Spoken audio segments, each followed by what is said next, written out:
abstraction, incoherence, fragmentation, conditioning, self-deception and partiality.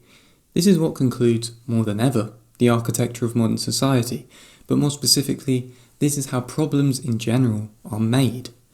In this video, I will try and come to grips with the many issues of today by peeling back their surface representations and by having a really good look at what is the primary cause for these issues in the first place, so that we as a people can direct ourselves towards overcoming 21st century problems. Before I start, make sure to sign up to my website, thoughtsonthinking.org, where you can become part of our close-knit union of thinkers and to be notified of our newsletter. Cancel culture, environmental crises, pollution, social class, politics, ideology. There is a fundamental theme that follows all of these outcomes and many others, and that it is they all originate from thought. But what is thought? Thought is an abstraction of reality. Therefore, if thought is an abstraction of reality, then it must be limited. Thought is an abstraction of reality which produces concepts which are limited. This is the fundamental theme, and it is this whereby most of mankind's problems originate, from thought, and it is only now where we have come to a point of technological supremacy that thought becomes exponentially dangerous more than ever. If thought is an abstraction of reality, which is thus a limitation, then it comes to no surprise that thought limits our ability to understand and conceive the wholeness of reality, because those specific thoughts develop into concepts which become existent and therefore serve a specific limited purpose. For example, take nationalism. Nationalism is a thought or abstract of reality which is limited and developed out of experience, whereby people believe they are different from other nationalities and that this specific territory of land is ours. This thought becomes so ingrained, so strong and powerful that people die for it in wars. Therefore, this thought develops into a concept which in its nature is limited, but it is also something which can support prejudices or racism or even nuclear weapons and mass destruction. All because of this thought of nationalism. But truly what thought does, from this example and many others I will give later, is that it essentially limits, fragments, and makes our perception of the world in reality incoherent. Because really, what is the case is that nationalities, flags, territories of land are not present in nature itself, but they are just thoughts which mankind has developed, which have limited our ability to understand the world as a whole and to be a smart, sustainable collective. This problem of thought is then representative of many of mankind's developments and all of mankind's problems really, because such a thought does not take into account the coherence and wholeness of nature and reality first and to align itself with that truth. Just to make it clear, what I am saying here is not that all thought is bad. That would be nonsensical because we live by thought and many great things have developed out of such phenomena. But what I am saying is that there is within its deep structure something extremely negative, as I have said is very divisive and fragmentive of the true world. Richard Dawkins, for example, gets cancelled from a debate recently because of his thoughts on Islam and sexual assault in relation to the religion.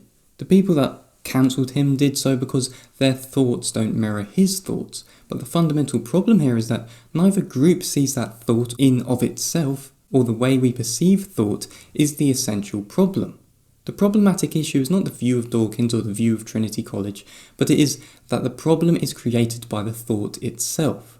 Therefore, what is necessary is we need to be aware of thought itself, step ourselves out from its domain, view all the other thoughts at hand, and then direct all of such incoherences towards a coherence of totality and wholeness. But then, even this example is not great because religion is just like nationalism. It is a thought which is an abstraction of reality, thus a limitation, which becomes a concept and creates even more fragmentation, because people become divided all around the world in relation to religion. So really the fundamental problem is thought. We know the world as a cohesive nature, so why can't human thought, which then develops into man-made realities, act in the same way? Human thought and the ways in which we operate within it goes against the natural flow of nature, and it's no surprise that thought becomes more dangerous the further technology develops. What is the instrument necessary to see how thought works? This is the essential question. If we can figure that out, we could then make thought a better and well-maintained processing system, whereby we don't fragment and even associate thoughts to the concept of quote-unquote self, which is also further self-deception and illusion. If we could do that, we could overcome so many problems that we make for ourselves and the world in general. I think this problem stemmed from early ancient philosophy, whereby Western philosophy believed that reality was measurable and that Eastern philosophy believed that reality was immeasurable. Protagoras said, I quote, "Man is the measure of all things," end quote. Therefore, measure is something arbitrary and subject to the choice and taste of each individual. But doing so, the early Western philosophy of the Greeks overlooked the fact that measure is a form of insight that has to fit the overall reality in which man lives, as demonstrated by the clarity of perception and harmony of action to which it leads. Such insight can arise properly only when a man works within seriousness and honesty, putting truth and factuality first, rather than his own whims or desires. The East, on the other hand, expressed the immeasurable as of primary reality, whereby they used words like Maya, which in Sanskrit means illusion, whereby the Greeks saw measure as being the essence of reality, or key to such an essence. The East saw measure as being false and deceitful. I quote from David Bohm, "In this view, the entire structure and order of forms, proportions, and ratios that present themselves to ordinary perception and reason are regarded as a sort of veil, covering the true reality, which cannot be perceived by the senses and which nothing can be said or thought," end quote. Hence the Eastern philosophical term, veils of Maya. From this understanding, it is very clear in how the different ways these two societies have developed, depending on their views of measure. In the West, we emphasize the development of technology and science, which are dependent on measure, while in the East, the main emphasis has gone to religion and philosophy, which are dependent on the immeasurable. If one considers this question clearly, one can see that the East was right, in the sense that the primary reality is immeasurable, as measure itself, from our own understanding, is an insight only created by man, a reality that is beyond man and prior to him cannot depend on such an insight. Therefore, it is this that brings us full circle surrounding the problem of thought. The attempt to suppose that measure exists prior to man and independently of him leads to the quote-unquote objectification of man's insight, so that it becomes rigidified and unable to change, eventually bringing about fragmentation and general confusion. To overcome problems of cancel culture, to overcome problems of our making, we need to rewire the way in which we think as people.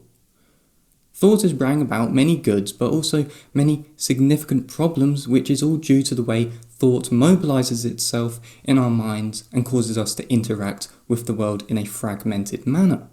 The question of measure is fundamental, I think, to how we have developed our way of thought in relation to ourselves and the world. So it wouldn't be a surprise that there are problems in thought arising in the West more so than in the East in relation to cancel culture and the development of technology, in relation to pollution and damaging ecosystems. But by this point, the Western philosophical view of measure has probably touched every point on the earth, which it has. If we believe that reality is measurable a priori from our own being, then we are going to place the capacity of thought in the hands of the ego with objectification, which will facilitate abstraction of thought itself. Thus, the view of measure will become habitual and mechanistic, as it has been for many years, and overlook the fact that measure is actually a form of insight that has to fit the overall reality in which man lives, which is the view of wholeness, not just for his interests and desires. That's how I see it. The only way we can solve the process of thought to overcome problems, as the ones I've mentioned and the many others that you can think of, is by relearning the measurability of reality in relation to how our thought process works, and aligning it all in the necessity for wholeness and coherence with the world and ourselves, so that we don't manifest thoughts which produce division in relation to other people's opinions, by that thoughts themselves become holistic. If you enjoyed this video and found it insightful, make sure to like, subscribe and comment down below to get involved in the discussion. Talking about discussion, you can find a link to the Thoughts on Thinking Facebook group down below, so make sure to join if you want to get involved in conversations about philosophy, sociology, psychology and literature. Make sure to follow my social medias such as Instagram and Twitter to keep up to date with everything that is going on, and also Patreon, where you can donate a minimum of $2.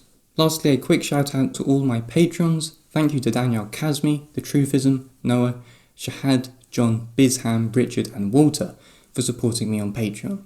Thanks for watching, and I will speak to you in the next video.